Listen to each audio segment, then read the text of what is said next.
कि उस बिल के लिए हम लोग पहले से विरोध में हैं और जब सदन के अंदर ये पहली बार बिल लेकर के आया गया था तो मैंने और हमारी पार्टी ने और हमारे नेता माननीय अखिलेश यादव जी ने हमने पुरजोर तरह से इसका विरोध किया था।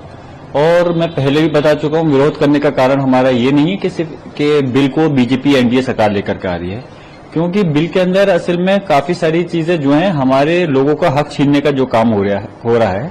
इस वजह से हमने इस बिल का अपोज किया था। फिर जब सरकार ने जेपीसी में भेजा तो हमें कुछ उम्मीद लगी कि शायद उसके अंदर जो कमियां हैं उनको दूर कर दिया जाएगा, लेकिन सिर्फ उसमें खाना पूर्ति हुई और सिर्फ अपनी मनमर्जी के मुताबिक रिपोर्ट को पेश कर दिया गया। अब हम इस बिल के सिलसिले में हिंदुस्तान के जो हमारे समाज के, हमारे कौम के जो जिम्मेदार लोग हैं, सब लोग मिलकर के इस पर हम बैठक कर रहे हैं, बात कर रहे हैं, चर्चा कर रहे हैं। और जहां सदन में इसकी मुखालफत कल को बिल आएगा तो हम पूरी मजबूती के साथ में इस बिल का विरोध करेंगे। सरकार के पास भले ही बहुमत का आंकड़ा है, लेकिन जो इसके सहयोगी दल हैं वो लोगों को, उनको पता है कि इस बिल का अगर वो समर्थन करते हैं तो आने वाले समय में उनको इसका बहुत बड़ा खामियाजा उठाना पड़ेगा।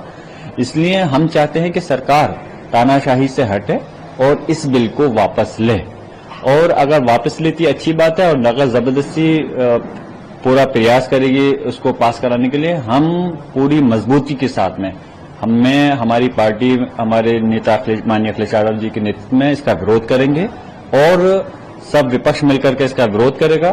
फिर भी अगर ये पास कराते हैं तो सदन से लेकर सड़क तक हम इसकी लड़ाई को लड़ेंगे। जरूरत पड़ती है तो फिर हम न्यायालय का दरवाजा भी खटखटाएंगे।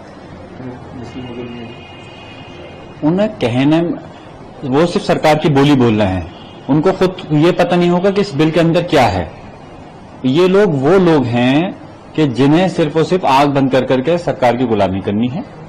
और भले ये बीजेपी के सांसद हैं, मैं ऐसे सांसदों के उस पर खास कोई टिप्पणी भी नहीं करना चाहता। अगर सही बात करना चाहते हो, अगर आप में वाकई में नॉलेज है इस बिल के बारे में, आमने सामने बैठ कर डिबेट करो अगर आपको जानकारी है तो, और हमें बताओ कि हमारी समाज के हक में क्यों बेहतर है, इसके अंदर क्यों गुमराह कर रहे हो आप, और कब तक गुमराह करोगे। ये देश सिर्फ हवाई बातों से नहीं चलेगा, ये देश चलेगा संविधान से चलेगा। और बिल ऐसा लेकर के आने चाहिए जिससे कि समाज का भला होना चाहिए और देश की तरक्की होनी चाहिए। सिर्फ अगर कोई गलतफहमी ये पाल ली जाए कि एक कम्युनिटी को टारगेट कर करके आप इस देश का भला कर सकते हो, तो ये देश के साथ में आपकी वफादारी नहीं हो सकती। देश कोई भी इस दुनिया के अंदर है, कोई मुल्क है, कोई देश है, जब सारी कम्युनिटी को लेकर के आप चलोगे